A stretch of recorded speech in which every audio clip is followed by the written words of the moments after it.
Committee on Military Personnel will come to order. I want to welcome the hearing presentations today. We're going to hear from those who have an interest in or are connected with professional military education and the National Defense Strategy.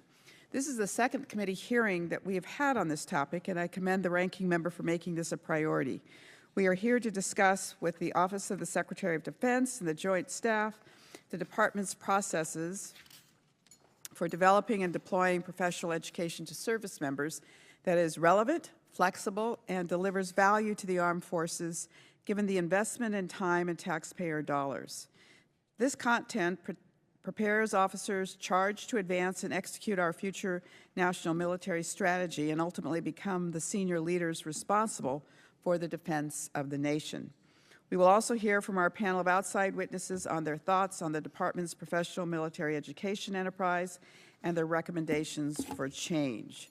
From our OSD and Joint Staff panel, I want to hear not only about the need for this ongoing education, but what is intended and the actual return on the significant investment of both time and resources, estimated at over $8 billion a year, and how that return is measured.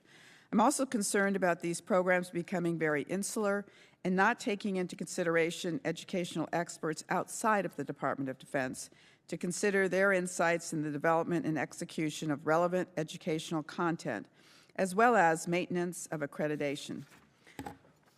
We must make sure that our leaders remain on the cutting edge of intellectual, technological, and educational development necessary for the changing character and conduct of operations. The Office of the Secretary of Defense has been in charge of professional military education for 30 years, but it appears to have operated on autopilot and with little oversight by DoD or Congress. The need for swift change in this arena must match the evolving strategy in a rapidly changing world. I'm convinced that the professional military education system is flexible enough to, I'm not convinced that the professional military education system is flexible enough to modify and adapt the curriculum promptly to keep pace with changing defense needs. It needs attention of leadership and follow-through. I want to ensure that these educational opportunities are not used for career box checking, but are used to enhance the warfighter's intellectual rigor, or as Chairman Milley states, the, quote, intellectual overmatch, unquote, that is necessary to increase critical strategic thinking, leading to increased competence and effectiveness of our fighting force. I'm also very interested to hear from our civilian witnesses their opinions of robustness and effectiveness of the current system of professional military education and any and all recommendations they have for the improvement of the education continuum. Before hearing from our witnesses, let me offer Ranking Member Gallagher an opportunity to make his opening remarks. Well, I thank you, Chairwoman Spear, for your interest in this topic. I want to thank both of our panels for being with us today. I will start with a quote that is sometimes attributed to Thucydides, other times attributed to Sir Francis Butler, depends on what you reference. But I'm sure you've heard it before, which is that a nation that makes a great distinction between its scholars and its warriors will have its laws made by cowards and its wars fought by fools. The stakes with professional military education and its intersection with the national defense strategy is absolutely critical to the defense of our nation. The threats to America include an increasingly aggressive China, a revanchist Russia. The threat of Salafi jihadism has not gone away. Cyber criminals attack us every single day. And of course, unique challenges we've all faced in the last 2 years related to the pandemic. The list goes on and on. The bottom line is we have to ensure our readiness through an unyielding commitment to outthinking our opponents, whether they are state actors or cyber criminals or non-state terrorist groups. We have to get this right. This past December, we had a subcommittee briefing, and I started with a statement from the 2018 National Defense Strategy, which said, quote, PME has stagnated, focused more on the accomplishment of mandatory credit at the expense of lethality and ingenuity, unquote. I also mentioned the need to harness the power of wargaming, which I think we're not doing enough of. In today's hearing, I would like to get into these issues. I would like to understand what's changed in our approach since we've had that initial briefing, how we can ensure that we have the right system for PME, and by extension that our military leaders are prepared to fight and win in any conflict, and as well as just understand the future of warfare. The challenge here is whether we have the institutions and organizational wherewithal within our military to do this, or does the current system of PME need a fresh look and a transformational change? We need to hear the thoughts of both panels on this, and we also need to know what your constraints are and how we can get after this and support you in the right way. In my mind, PME should be something that inspires intellectual curiosity and the critical thinking of our service members. It should be the result of a meritocratic culture that assures the best and brightest are afforded the opportunity to lead and to hone their craft as thinkers and as warriors. And so I'm very much looking forward to this discussion. I thank you, and I yield back. I thank the ranking member, and we'd now like to welcome our first witnesses and our first panel. First is retired General of the U.S. Marine Corps, Robert Schmidl, did I say that right? Jr., Professor of Practice at the School of Politics and Global Studies at the Arizona State University, and Professor Joan Johnson Fries, National Security Affairs, Naval War College, Newport, Rhode Island. Mr. Schmidl, you may begin with your opening statement. Thank you, Chairwoman Spear and Ranking Member Gallagher and the other members of the subcommittee. I first want to thank you for the opportunity to appear before you today to address the issue of professional military education and the National Defense Strategy. Although this subject has been investigated before, it seems to me that what makes this such a pressing issue today is the rise of China. China is the first true peer adversary we've had to deal with in many years. China has the economic, technical, and manpower resources that make it perhaps the most severe threat that we have faced. Because of this, it is a matter of great consequence that the professional military education system produces the very finest officers who are both thinkers and doers. In examining the state of military education, the first thing that I think we should consider is answering the following question. What do we want our senior military and civilian leaders to be able to do? What are the characteristics and attributes we want them to have? We want them to be creative, to be innovative, to be critical thinkers. Answering this question is fundamental to identifying areas of concern and opportunity, and seems to me that this, in fact, is a question for the Congress. It is important to remember that while we, the U.S. military, are unmatched on the battlefield, the many tactical victories we have achieved have not always been relevant to enabling strategic success. Ensuring a coherent relationship between tactics and strategy is part of a long-term campaign model is critical to maintaining America's place in the world order. The most effective and enduring methods, in my experience, for achieving this relationship is through realistic and rigorous wargaming, especially at the classified level. The example of War Plan Orange is very instructive. War Plan Orange was the plan for the defeat of Japan in the Second World War. War Plan Orange was created initially out of seminars at the Naval War College in Newport, Rhode Island. And for many, many years, they would war game a rising Japan in the South Pacific. And when we finally went to war with Japan, the senior leaders actually had in their minds an operational design for what that conflict was going to look like and what that plan would look like. And that came from the wargaming that was done for many years at Newport. Previous efforts at reforming professional military education have only been successful because of congressional leadership. As I suggested in my written testimony, a congressional commission similar to the Cyberspace Solarium Commission, I think would be a great first step. I was fortunate to be on the red team for that commission, and I was very impressed with the level and the depth of knowledge and understanding of the nuances of cyber operations among the commissioners. I had just come from being the first deputy commander of Cyber Command, and I was relatively familiar with those things. So I was very impressed with the methodology and the leadership of that commission, and I think that that would be a great way for us to begin to understand the issues, their potential solutions, and to start crafting legislation to put them in place. Two things that I think we should keep in mind as we consider the implications of professional military education. First, investing in human capital has a much bigger payoff than investing in technology alone. As some on this committee know personally, technology by itself doesn't fight wars. It doesn't win wars. people using technology fight wars, and people ultimately make decisions that win or lose wars. The Department of Defense budgets should in fact reflect the outsized importance of applying appropriate resources to professional military education and most of all to wargaming. Second, I think we need to take a holistic approach to military education, understanding the inescapable linkages to service personnel and promotion policies. The example of Goldwater-Nichols and the effect that it had on joint duty is, again, instructive. Prior to Goldwater-Nichols, there was officers were not in a hurry to go to joint duty. It was considered a pariah. But after Goldwater-Nichols, when it became apparent that the Congress had run out of patience with giving waivers to the Department of Defense for promotion to general officer, it suddenly became the cause célèbre, and the best and the brightest of the 06s we had, colonels and Navy captains were trying to get into joint positions so that we could, in fact, that they would be eligible for promotion. And I think that we are all the better for it. Our joint force is obviously the better for that. So I think that is a good example of how we could actually legislate and start to move the needle on this. The most important contribution that professional military education makes to national defense strategy is preparing senior officers and civilians for all that we can confidently know about the future, and that is that it will be uncertain. And with that, I look forward to your questions. Thank you, sir.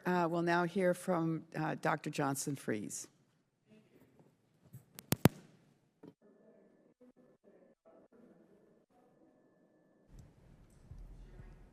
How do I get it on? Representative Spear, thank you. Representative Spear, Representative Gallagher, and members of the subcommittee. It is an honor and a pleasure to have the opportunity to speak with you today about professional military education, a field I've worked in since 1993. The focus of my remarks will be on the degree-granting institutions, specifically command staff and war colleges, as that is where my experience lies. And while I'm currently a faculty member at the Naval War College, the views I'm expressing today are strictly my own. There is much that has improved in PME during my nearly 30-year career.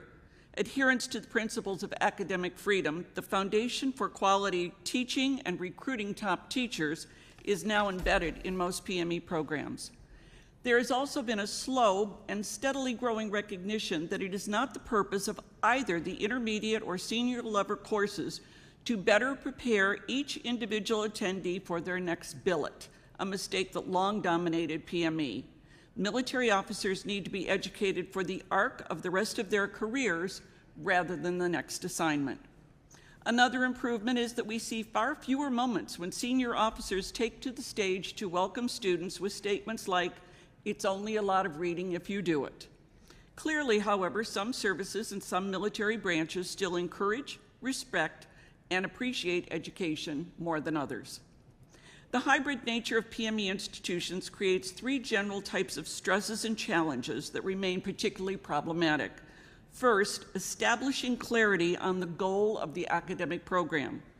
Second, defining the institution's expectations of the students and what those students should expect to get out of the program.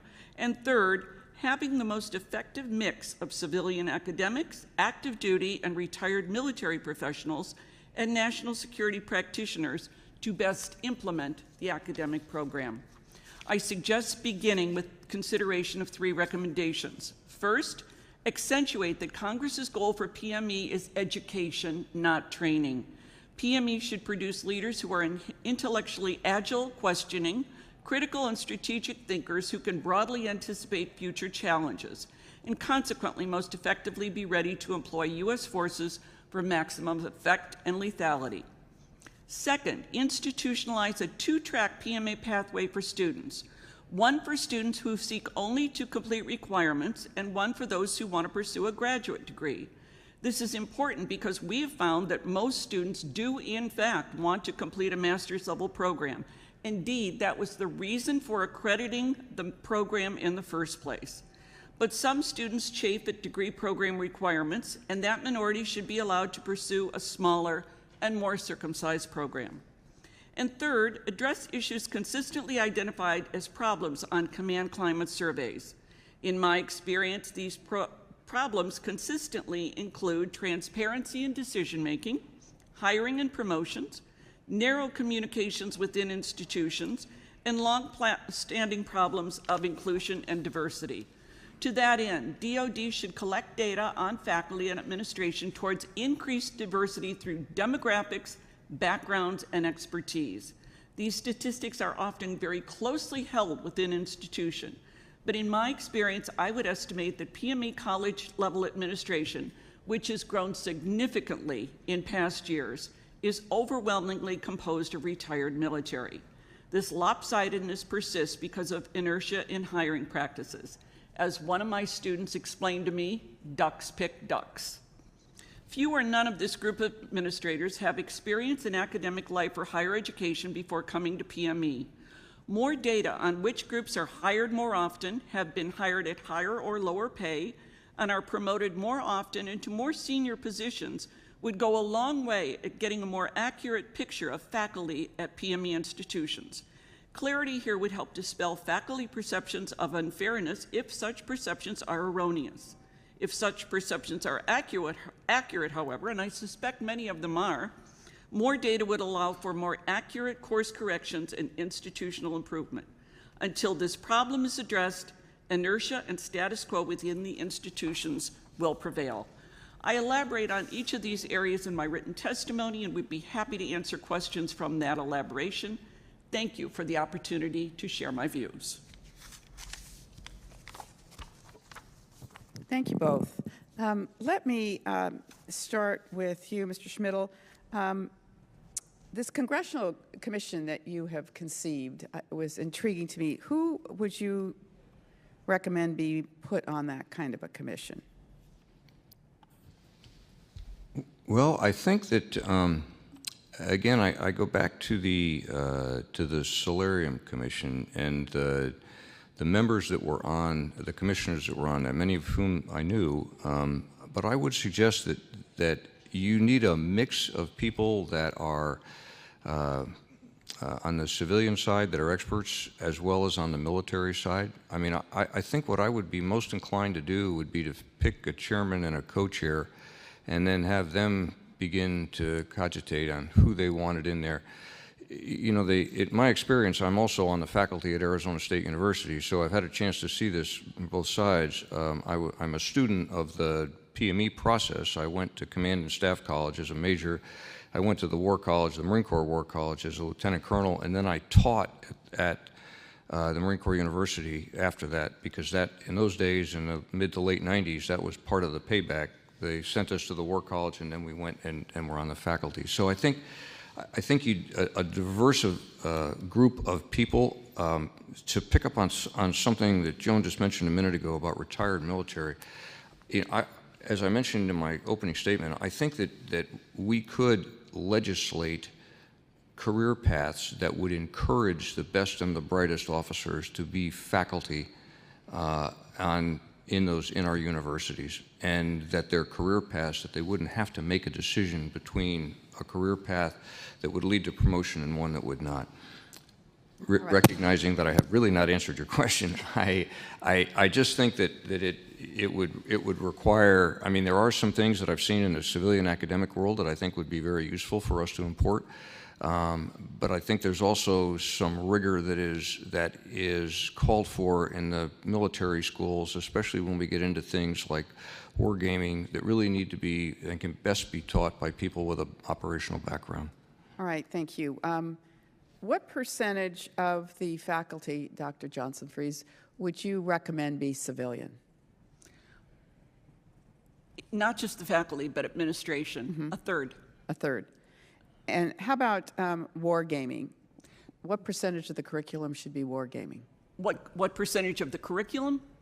Again, I can speak only to my experience, that it usually is part of the military operations course, whatever it's called, and it is the kind of culminating exercise.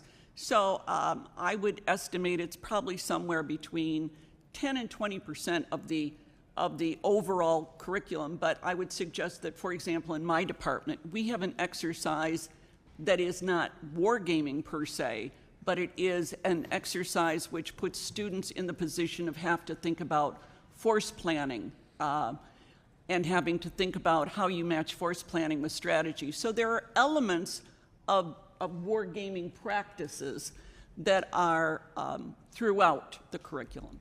What percentage of the curriculum at the War College that you have been part of for all these years is Socratic versus seminar engagement?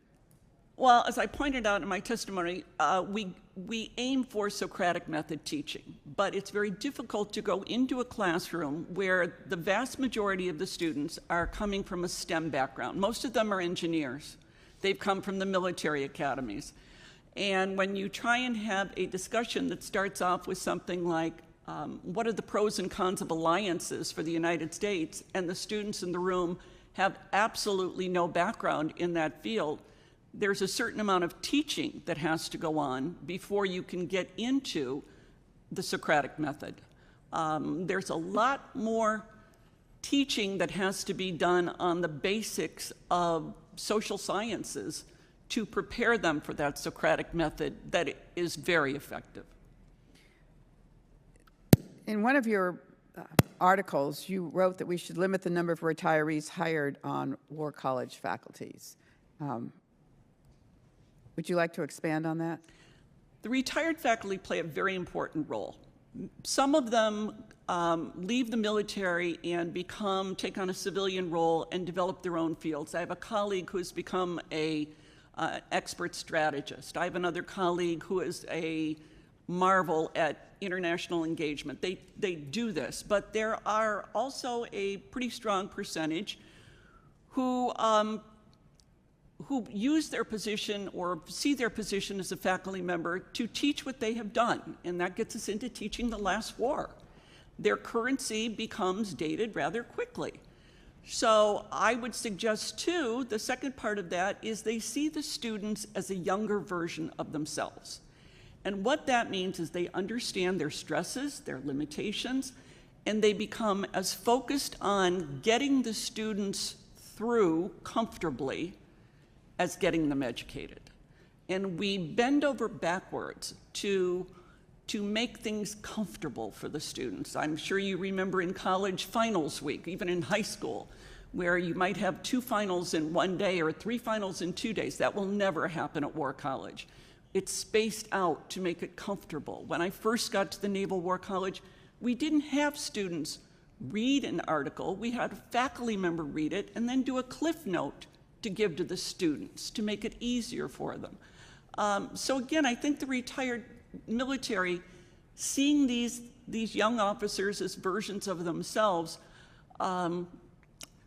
rigor can become overly balanced with accommodation. Mr. Schmidl, would you like to comment on any of those questions? Wargaming, what percentage should it be? So I think if wargaming to me is something that we can do as part of every piece of the syllabus. Wargaming is ultimately theory applied practically. It's a way for us to take sort of the big ideas in life and to say, how would this apply in this case? I think wargaming does something else for us. I think it gives us an opportunity to evaluate officers. And I hear exactly what Joan's saying. My experience in the War College was very different. The Marine Corps, when we stood up the Marine Corps War College, we did it like we did everything else. We went as far overboard as we could, and it was like academic boot camp. But it was an extraordinary year, and I thoroughly enjoyed it. There were 12 people in the seminar, and if you hadn't read what was gone the night before, you were going to get embarrassed in front of everybody. And the faculty at the time sort of relished that, and I thought that was okay, because holding people to that standard. The evaluation of students, one of the things that I think we miss an opportunity in the War Colleges is being able to do just that, to look at some of these students and begin to pick out the best and the brightest that are in these War Colleges that are not just there to get the X in the block, but are genuinely the kinds of people that that you and Ranking Member Gallagher were talking about, the intellectually curious, the folks that really want to know more about how this big system of ours operates. So I would be inclined to do more wargaming more often and to hold the students accountable for trying to understand the quote, big ideas that are driving a lot of this. Thank you. My time has expired. Ranking Member Gallagher. Well, thank you. I apologize. I keep running out. We have a T&I vote series going on right now. So trust me, there's a TV in there. I'm listening to what you're saying as I also vote simultaneously. So, and I very much appreciated both of your thoughtful testimony. General Schmidl, in your testimony, you mentioned a China Hands program. Could you tell us a little bit more about that and what benefit you think it would provide to the Defense Department? I think that, we tried to... There we go. Okay. The Defense Department tried the Afghan Hands program a number of years ago. You may have heard of that. And actually, it was actually pretty popular. I knew a number of officers that wanted to know how to get involved in it.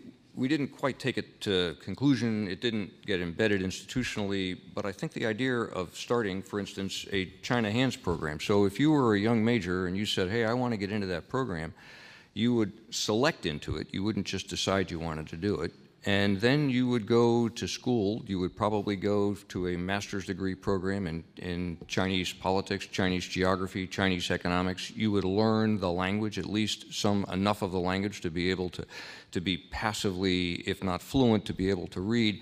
And you would spend your career in jobs that were continually focused on China. So you might spend a couple years in the Pentagon, then you might go to the Indo-PACOM staff, continuing to get promoted, and this is something that we would have to ensure was happening, and then come back to the Pentagon so that the Secretary of Defense had a group of folks that he could go to outside of OSD policy, which, as you know, has a large turnover of folks in there, but a core group of people that truly understood China and the Chinese issues and the Chinese culture.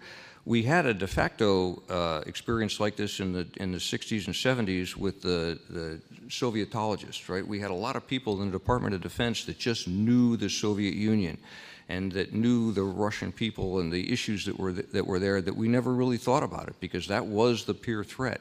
And this was just a suggestion that I had, that as a way to kickstart and to generate interest in furthering the education and giving these young officers access to the Secretary with their suggestions. So you mentioned War Plan Orange, phenomenal book, very eye-opening. As I understand it, or if memory serves, the key was that you had students, active duty, in this case at the Naval War College, whose work was then being fed into the actual war plan. Absolutely. And then it evolved Absolutely. Over time. I mean, what's remarkable is they got the basic idea kind of right, but made significant adjustments throughout. Is there any such connectivity going on right now between the war gaming happening at our national war colleges and the actual O plans such as they exist? I really don't know. I suspect that it may not be as tight of a loop, but... And I'll allow Dr. Fries to, if you seem like you had a thought on that. Yeah, one of the things that's happened over the past 10 years has been an increasing recognition within the war colleges that there's a lot of external experts that you can bring in to work with. The war college used to be very insular. Yeah. There's now a recognition that the way you get expertise and the way you develop expertise is to work with outside institutions. At one time, faculty were discouraged from doing that, but that is slowly changing. So you've got this breadth of expertise, not just on China, but on China, on the Middle East, on name the area of the world that you can work with. And as again, recently, Russian studies has come back into vogue, which was very much in vogue during the Cold War. But we don't need to develop them all within the war colleges because, again, languages, Chinese. My son took Chinese for 6 years, and I think he would say he speaks Chinese like a first grader. So it's a long process to develop expertise.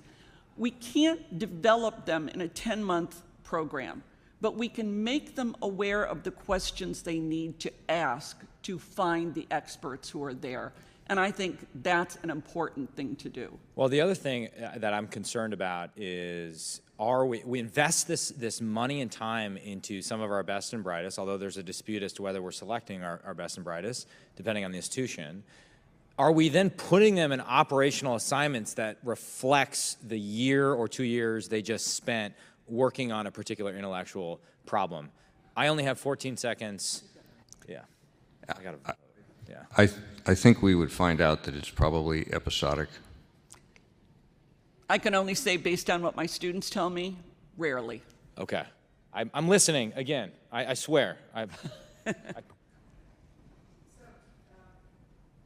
Dr. Johnson-Fries, I believe in your testimony you recommended that it not be focused on the next position that officer is going to have, but their totality of the arc of their term in the military. When I started in PME, there was the idea that we were supposed to preparing them for their next job. Well, when your seminar is 12 students and one is a pilot and one is a nurse and one's a ship driver and one's in cyber, you can't prepare them. That is training. That is training. What we are preparing them to do is to recognize long-term threats, to think strategically. Getting away from that idea of preparing them for their next job has been incremental, but I think we've made a great deal of progress in that area. Thank you. Next is gentlewoman from Pennsylvania, Ms. Houlihan. You're recognized for 5 minutes. Thank you, Madam Chair, and thank you to our panel for speaking. I served in the military and was a Russian. I took a bunch of Russian as well back in the day, and my dad actually was a Navy guy and went to Naval War College, amongst other terrific professional education opportunities. So I'm really excited to kind of learn your perspective. And I had a specific question for it must be Dr. Johnson-Fries or Ms. Johnson-Fries. You suggested in your testimony that the department should utilize a 2-track PME pathway for students, for those who were pursuing master's degrees and those who sought only to complete their PME. And we've often heard that non-commissioned officers and petty officers are the backbone of the armed forces, and about 82% of the forces are enlisted. And so my question to you is, given how strongly that we rely on the enlisted folks and ongoing efforts to recruit and retain these qualified folks, would you also recommend similarly that pathways apply to enlisted for PME?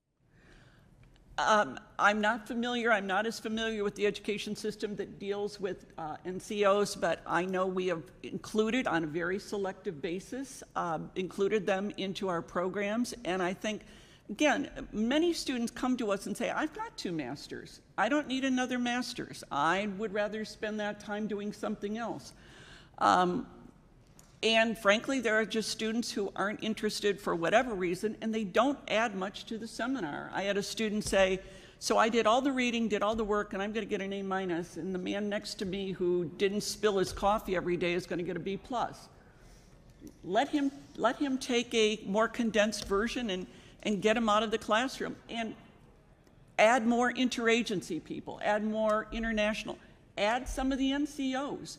That creates a more interesting and useful mix.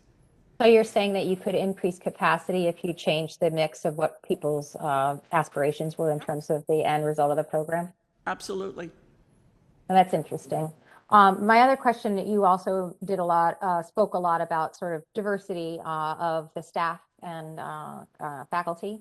And you spoke a little bit about, I think what you were saying is measuring what mattered and being able to have the data in front of us as to what that diversity looks like, where people are coming from, so that you can see what sort of efficacy results from that diversity. Is that indeed what you were indicating a need for, is an understanding of what the faculty looks like at these various institutions? What the faculty looks like, and equally, if not more important, what the administration looks like. I would argue that the administration in PME throughout the institutions is overwhelmingly retired military. And that's rather like having a hospital. If everybody running the hospital is a surgeon, they're going to have the same answer to pretty much every medical question. When you have a war college where everybody is retired military, you don't get much diversity of thought. So my argument is that since it is active duty, retired military, professional academics, and practitioners, there ought to be some kind of mix in there to get diversity of viewpoint. And it is not a matter of PhD and non-PhD. It's a matter of where did you come from? What is your background? Did you have experience in education? Are you aware of what it takes to succeed as an academic? As opposed to many of the retired military will go on to get a PhD at a night school program, maybe in the field they're working in, maybe not. So it's not PhD, non-PhD, is what was your background when you came in to give you what diversity of thought. And I think that will remove a lot of the inertia and status quo that has prevailed.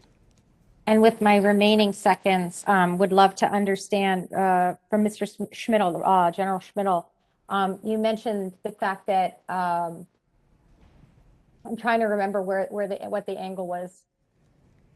I'm sorry, I've lost the train of thought. That was really important, but I'm sure it'll come to me. And with that, I guess I'll yield back because I've forgotten what I wanted to ask you about. So if I could comment on the question you asked about course. accreditation. So the question that we might ask ourselves is, if we were not concerned with accreditation for master's programs, what would that free up in terms of bandwidth at the war colleges to potentially teach things that we're not teaching today?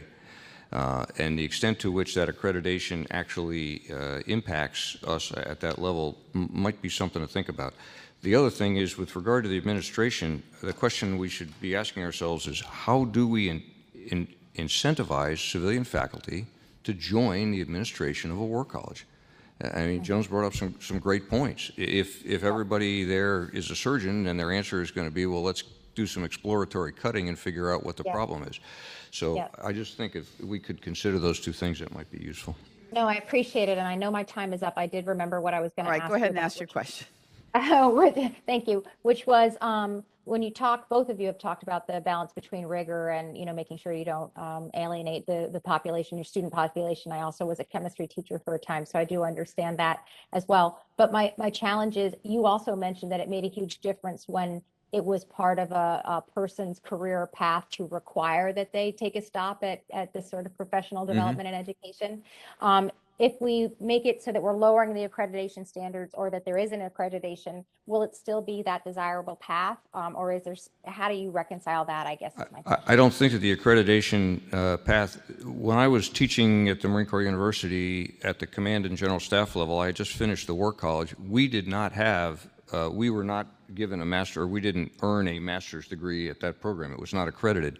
Yet I was mentoring students in command and staff college for master's degrees when I did not have one myself. So I think that is just not really an issue. The point that I think I was trying to make was, if you say to the best and brightest of our young officers, a tour on the faculty of a university, of one of the schools and one of our services is good for your career, as opposed to being something to be avoided, then I think that you will, just like joint duty was, all of a sudden overnight it became the thing that everybody wanted. And 2 weeks before that, you couldn't get anybody to sign up for a joint job. So that does happen. I get it. I appreciate it. Thank you, sir. Thank you, Madam. Thank you, Madam Chair. See, Ms. McLean is next, but she's not here, so we'll move to Mr. Jackson of Texas for 5 minutes. Thank you, Chairwoman, and thank you, Ranking Member Gallagher, for holding this hearing today. I share Ranking Member Gallagher's passion for providing oversight for reform and future of professional military education, so I'm glad he had this hearing to take place today. I believe this is one of the most important topics that we can discuss here in this subcommittee. As a retired flag officer, I believe that we need to continue to invest in our people by providing adequate opportunities for development and growth. Yesterday, our committee received a briefing from Deputy Secretary Hicks on National Defense Strategy. During the briefing, she emphasized investment in modernization in our cyber and space capabilities. General, you helped stand up the Cybercom as the first deputy commander, so your expertise is a real asset to this committee.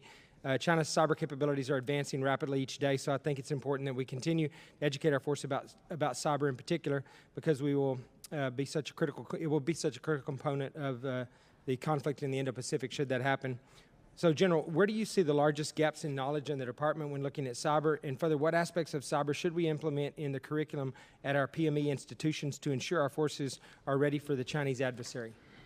Well, that's a great question, Representative Jackson. Thanks for asking it. So, in my time at Cyber Command and my time since then dealing with this issue, when I was on active duty and to today, where I'm on the advisory board at NSA, it seems to me that what we really need in our senior officers and our senior leadership, we don't want to turn them into computer scientists, but they do need to have an understanding, enough of an understanding of the technology to be able to think through the implications of using that technology as a tool of national security.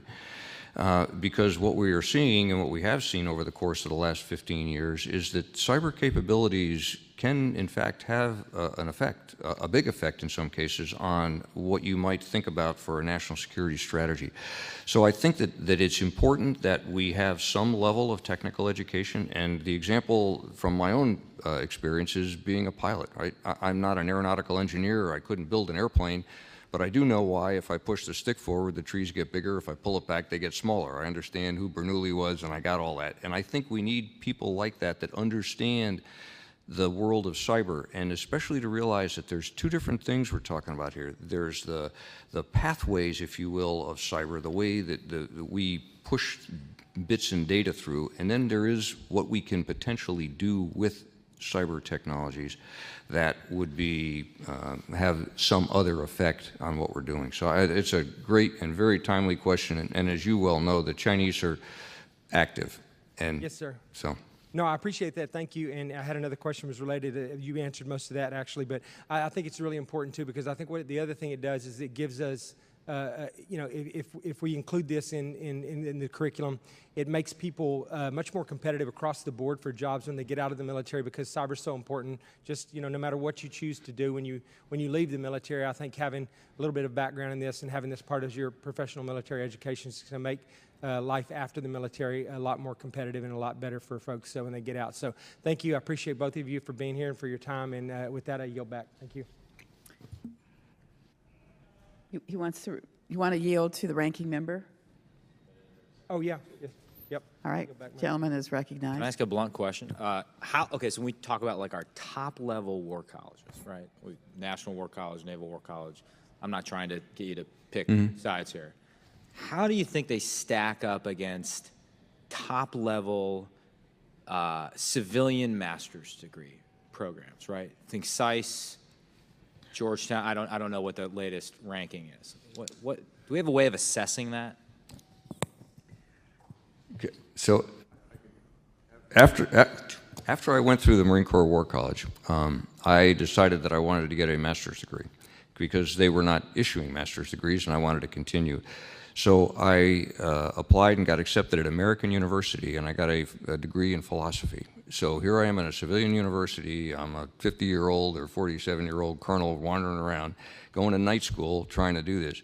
Academically, I can tell you that it was the first 6 months of the Marine Corps War College at that time, 96, when we were doing strategy, was as in-depth as what I did in that master's program. The second 6 months of the War College, which were more of the joint force applied stuff, was not, it was more in people's comfort zones. But that was just my one snapshot experience into what that was. Joan? I would argue that the PME can declare success when an officer is offered a chance to go to Harvard, Yale, SICE, or a war college, and they pick the war college. I like the way you put that. Because right now there is the perception that the degree from one of those civilian academic institutions is worth more. And part of that is, again, because these Harvard, Yale, SICE, they have very selective admissions, they're very rigorous, and the faculty at those institutions are not there to make the students comfortable. They are there to challenge them.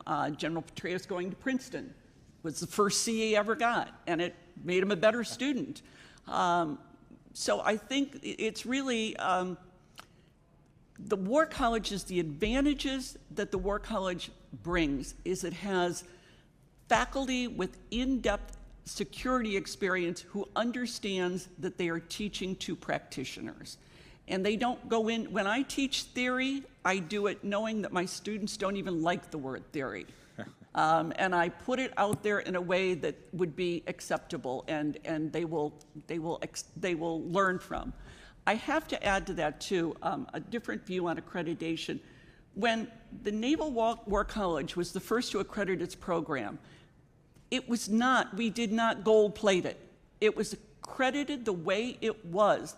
There is this myth that we can strip things away and have all this extra time, which is simply not true. And the reason it was accredited was because the students would come to Newport knowing they were going to pass PME. They were going to pass, everybody passes. So they would go to the local university to get a master's and come to class. And when you asked about readings, they were very sorry, but they didn't get to it because they had homework to do for their master's program. Wow. So accrediting those War College programs is to get their attention, at least in part. And if we don't have them accredited, we're going to go back to that idea that their attention is going to be split because they do want post-career master's programs. That's right. Well, I thank the chairwoman for indulging me with that extra time. So on the one hand, it would suggest that, first of all, in looking at the accreditation of the various war colleges, they're supposed to be accredited every 6 years, and some of them have not been accredited in a 6-year period of time. So I don't know how rigorous that accreditation process is. Are you familiar with it relative to the Naval? Yeah, they are accredited. The war colleges are accredited by the same bodies that accredit Harvard, Yale, wherever at Stanford, wherever it happens to be. What very often happens, these are academics. Academics come into a military environment and they are dazzled by the efficiency and the stacks of books, and they are just, they're dazzled. That's the only word I can give you. And they are impressed by what they see, and rarely do they see problems. But So again, for instance, the College of Naval Warfare, which is, I presume, under your, hasn't been accredited since May of 2015, and it's supposed to be accredited every 6 years. I think a lot of that has to do with COVID. They would have been accredited. I'm not familiar specifically, but I would suggest it would have been last year. All right. Other questions? I don't believe no, everyone else is off. Okay. Well, we really very much appreciate your participation today. It's been very valuable. Let me just ask one last question to each of you. If you could change anything in the war colleges today, what would it be? Makeup of the administration. I'm sorry? The makeup of the administration. Okay. I would actually would tend to try to make them more academically rigorous. I think that challenge is something that we need to come to grips with, and I think that we need to think about the war colleges as a potential place for evaluation of senior officers as opposed to a place where we simply educate them. I think we have the opportunity to do both. Do you think we should change this idea that no one gets a C and no one gets an A? I think we could. My experience at grad school, the first semester I got a B-. I thought my life was over at American. I couldn't believe it. What, a B-? You got to be kidding me. I get A's in everything I do. But it's just a different standard. And it was the last B that I ever got. But it was there. And so I think that is, look, we're talking about type A people that are really competitive. And those are the folks that you want to come out of the war colleges and to continue to serve this country and to bring that disciplined focus to bear on all the problems we have, specifically the Chinese problem. But All right. Again, thank you both very, yes. Ms. Jacobs, have you joined us? I don't believe so. All right. Again, thank you very much for your participation. I'm here. Sorry. Oh, wait a minute. Okay. All right, Ms. Jacobs, you're recognized for 5 minutes. Well, thank you so much, Madam Chair, and thank you so much to our panelists. I would love to ask Dr. Johnson-Fries, the 2018 National Defense Strategy notes that PME across the board has stagnated, and a recent RAND study on Air Force PME found that in practice, the officers ranked most highly do not tend to attend PME at Air University, and officers do not give the quality of Air University Schoolhouses a high ranking. What are the benefits, values of service level PME programs? What's special about the War College programs that sets them apart? And what is the current philosophy for officers assigned to PME programs like War College, Navy Postgraduate School, Air University, et cetera? If I understand the question correctly, it's basically what they can get, what they can get out of it. Is that the question?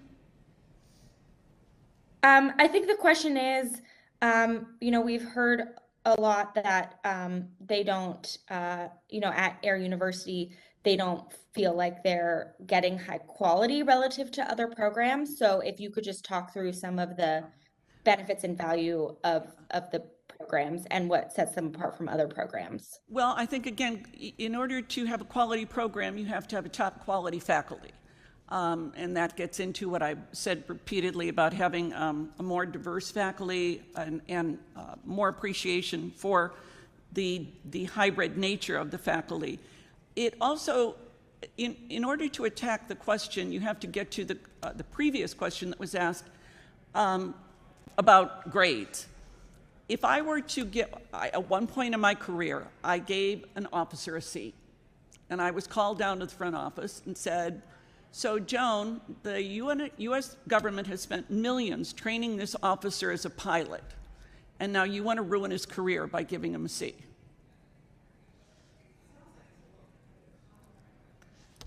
And I said, what is the expectation? And the response was, the expectation is that you need to do a better job at getting this student to the level he needs to be at.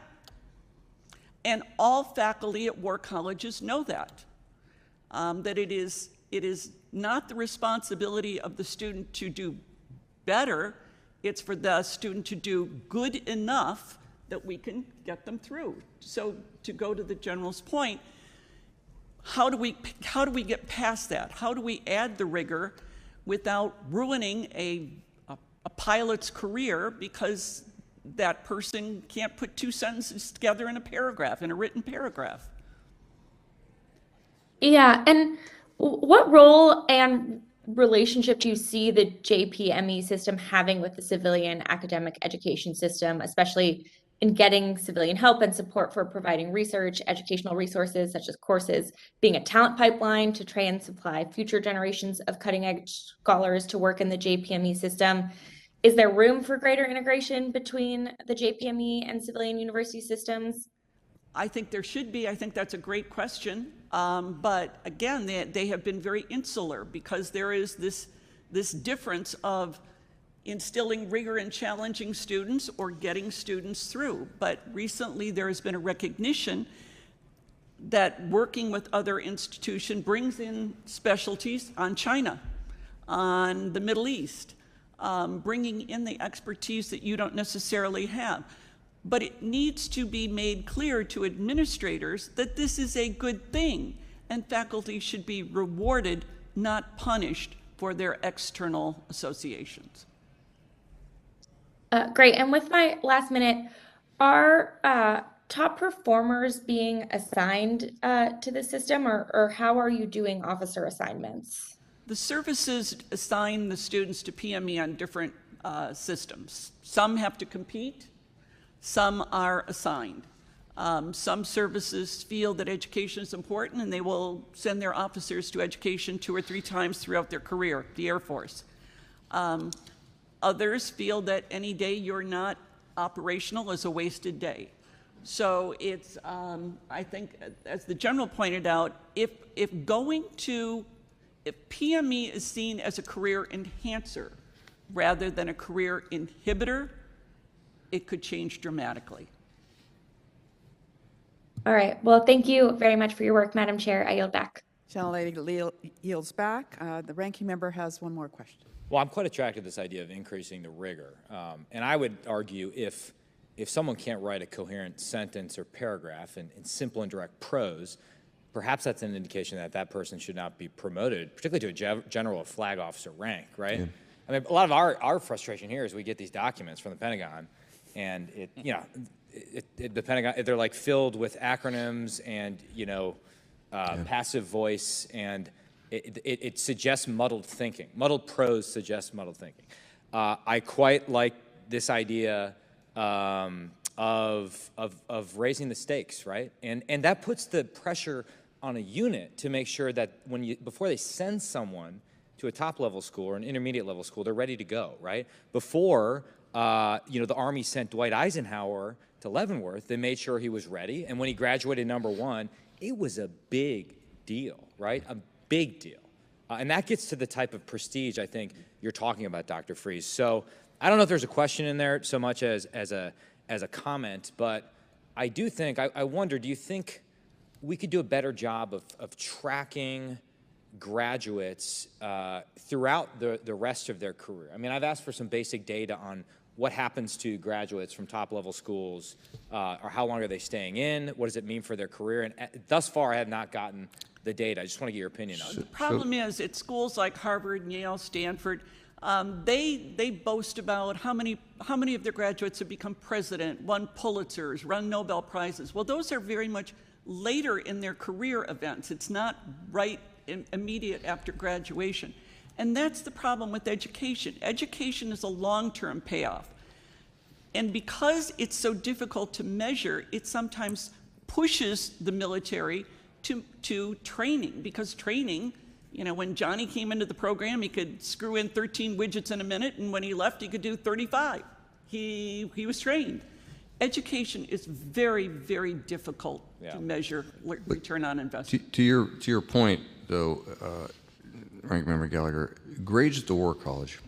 So having sat on a number of promotion boards, in my experience, the only grade that really mattered is if you were the honor graduate in your class, that would welcome a line in a brief about who you were, and it made a difference.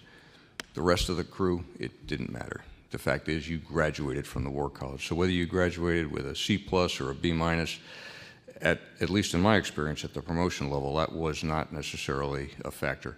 The other interesting point you mentioned about muddled thinking and muddled writing, after I became a general officer, whenever I would go to a new job and I was looking for people that I could work with, literally one of the first questions I would ask is, do we have an English major on this staff somewhere?